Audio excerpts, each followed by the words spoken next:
Round پر آئی۔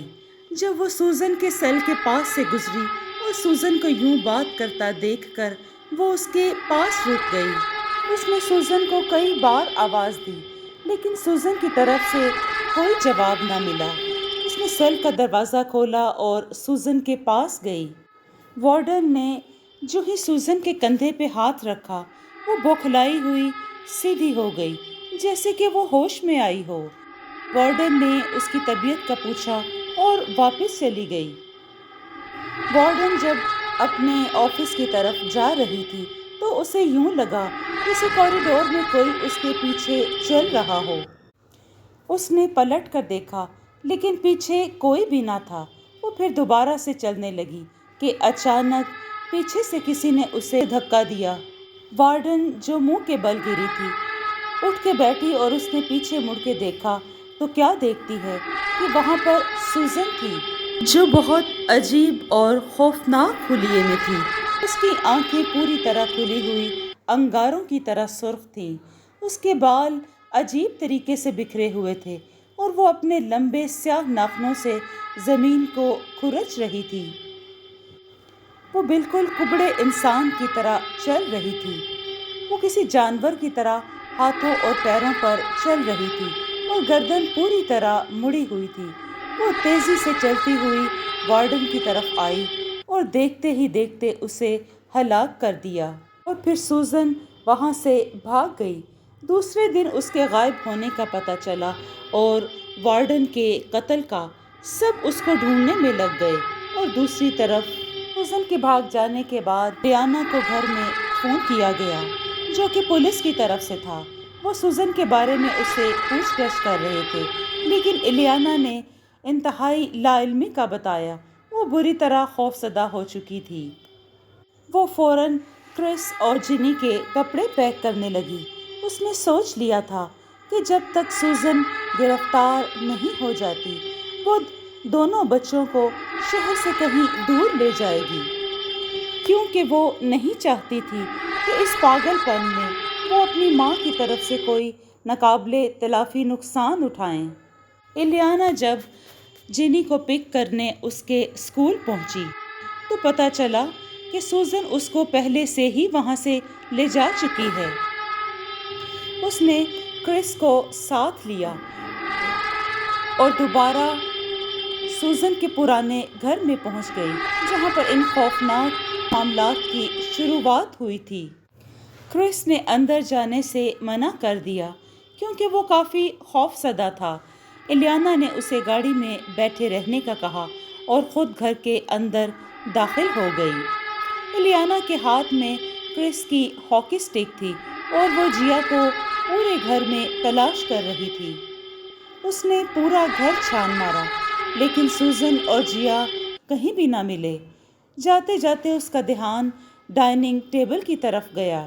اسے وہاں پر وہی ووڈن باکس نظر آیا جسے الیانا دور کسی دریا میں بہا کر آئی تھی۔ وہ وہاں موجود تھا، ٹیبل پر، بغیر کسی نقصان کے۔ الیانا اس کو صحیح سلامت دیکھ کر بوکھلائی کیونکہ وہ اس کو دریا میں پھینک کر آئی تھی کہ اچانک اسے بیسمنٹ سے جیا کے چیخنے کی آواز سنائی دی۔ الیانا تیزی سے بیسمنٹ کی طرف گئی۔ اچانک سے شام کا موسم بدلنے لگا۔ ہر طرف اندھیرا چھا گیا کہ جیسے طوفان آنے لگا ہو اور گھن گرج کے ساتھ ابھی بارش شروع ہو جائے گی۔ گاڑی میں بیٹھا ہوا کرس یہ سب دیکھ رہا تھا اور وہ بری طرح سے خوفزدہ تھا اور اس کی نظر بار بار لان میں لگے اس درخت پر جا رہی تھی جس کے ساتھ ایک معصوم لڑکی کو باندھ کر جلا دیا گیا تھا۔ اچانک سے تیز بارش شروع ہو گئی اور بجلی کڑکنے لگی۔ بجلی کی چمک سے اسے اس درخت پر ایک لڑکی کی لاش بندھی ہوئی دکھائی دی۔ یہ وہی لڑکی تھی جو اس نے ٹیپ ریکارڈر میں دیکھی تھی۔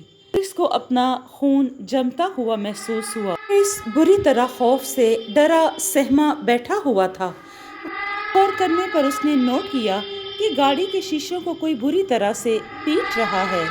دوسری طرف الیانا جیسے ہی بیسمنٹ میں پہنچی اس نے دیکھا کہ سوزن کچھ نوچ نوچ کر کھا رہی تھی۔ تھوڑا سا قریب ہونے پر ایلیانا نے دیکھا کہ سوزن اپنی ہی بیٹی جیا کا گوشت نوچ نوچ کر کھا رہی تھی۔ یہ سب دیکھنے کے بعد ایلیانا کا جسم تھر تھر کانپ رہا تھا۔ وہ دبے قدموں پیچھے ہٹ رہی تھی باہر بھاگنے کے لیے۔ جیسے ہی وہ پیچھے ہٹی، سوزن نے گردن گھما کر اس کی طرف دیکھا۔ اس کا چہرہ انتہائی خوفناک تھا۔ اس کے چہرے کو دیکھ کر یوں لگتا تھا کہ جیسے وہ اس کی سسٹر سوزن نہیں، بہت ہی بھیانک کوئی ڈائن ہو جو انسانی گوشت نوچ نوچ کر کھا رہی تھی۔ تب بھی سوزن کو اپنی طرف بڑھتا دیکھ کر ایلیانا نے اپنے ہاتھ میں پکڑی ہوئی ہاکی سوزن کے سر پر دے ماری، لیکن اس کے باوجود سوزن کو کچھ نہ ہوا۔ ہاکی سے جس زور سے اٹیک کیا تھا، اس کی کھوپڑی کو چٹک جانا چاہیے تھا، لیکن وہ بدستور اس کو گھورے جا رہی تھی، اور پھر وہ اچانک سے بری طرح ہنسنے لگی، انتہائی بھیانک قہقہے لگانے لگی۔ اب ایلیانا کے پاس بھاگنے کے علاوہ اور کوئی چارہ نہ تھا۔ اس نے دیکھا کہ کرس کار میں تھا ہی نہیں۔ دائیں بائیں تلاش کرنے پر اسے کرس درخت کے ساتھ بندھا ہوا پایا۔ ڈھونڈنے پر اس نے دیکھا کہ کرس اس گھنے درخت کے ساتھ بندھا ہوا تھا۔ ایلیانا تیزی سے کرس کی طرف گئی تاکہ اس کا رسہ کھول سکے۔ کرس درخت کے ساتھ بندھا ہوا بے ہوش تھا۔ جیسے ہی ایلیانا نے اپنا ہاتھ آگے کیا، کرس نے اپنی آنکھیں کھول دیں۔ اس نے ایک دم سے ایلیانا کا گلا پکڑ لیا اور اس کو دبانے لگا۔ وہ ایلیانا کا گلا دبا ہی رہا تھا کہ پولیس کی کار گھر کے اندر داخل ہوئی۔ جہاں پہنچنے کے بعد ایلیانا نے پولیس کو کال کر دی تھی۔ وہ سوزن کے پہلے والے گھر میں جا رہی ہے۔ ممکن ہے کہ سوزن وہاں چھپی ہو۔ پولیس نے ایلیانا کو کرس کے ہاتھوں سے چھڑوایا۔ پولیس نے کرس کو قابو کرنے کی کوشش کی تو وہ بہت بری طرح سے چلایا اور پھر بے ہوش ہو گیا۔ ایلیانا نے پولیس کو سوزن کے بارے میں بتایا۔ پولیس فوراً کی بیسمنٹ میں گئی اور انہوں نے گولی کے فائر سے اسے مار ڈالا۔ کرس کو فوراً ہاسپٹل لے کے جایا گیا، لیکن وہ بچ نہ سکا۔ ایلیانا کا دل بری طرح سے ٹوٹ چکا تھا۔ وہ بہت دکھی تھی۔ اس نے اپنی بہن اور دونوں بچوں کو کھویا تھا۔ اس گھر کے متعلق معلومات حاصل کرنے کے لیے ایلیانا نے اڑوس پڑوس کے لوگوں سے جا کر پوچھا تو پتہ چلا کہ اس گھر میں ایک لڑکی پر ڈائن کا سایہ ہو گیا تھا۔